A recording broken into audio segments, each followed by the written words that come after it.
Okay, so we continue with the assignment. So we are on question 6. So question 1 to 5 was basically theory that was based on the definitions that I gave you.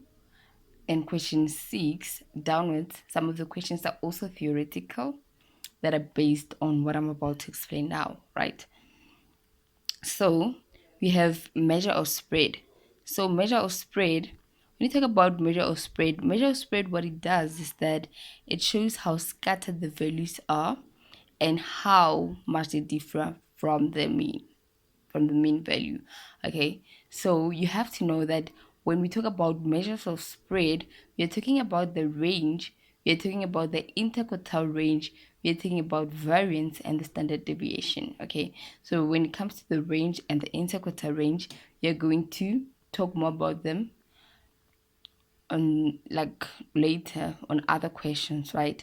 But you have to know the three, that the range, the interquartile range, the variance, and the standard deviations actually are measures of spread. So it is quite obvious that the answer for question 6 is actually number 2, which is the sample standard deviation, right?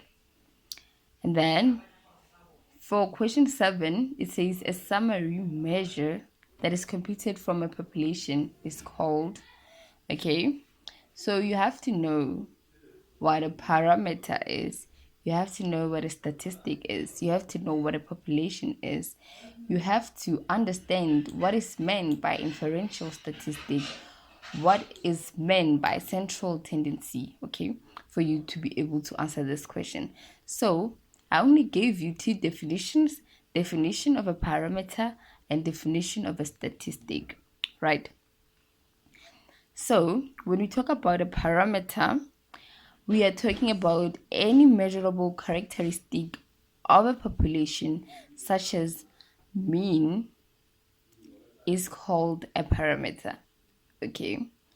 And when we talk about a statistic, we are talking about any other measure that is based on the sample.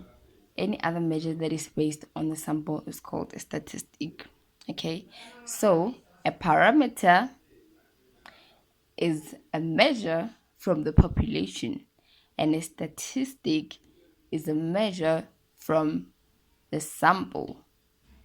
And a sample is a subset of a population. So a sample means that we are only taking a certain portion from the population, and that is what a sample is.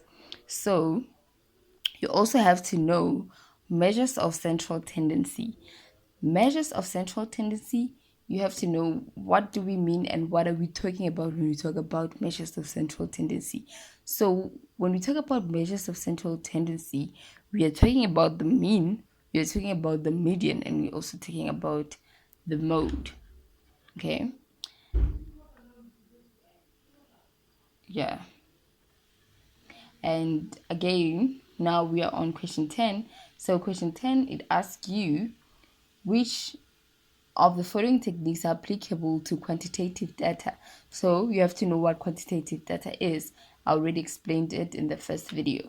So you have to choose from this plot which one will be a technique that is applicable to quantitative data, right?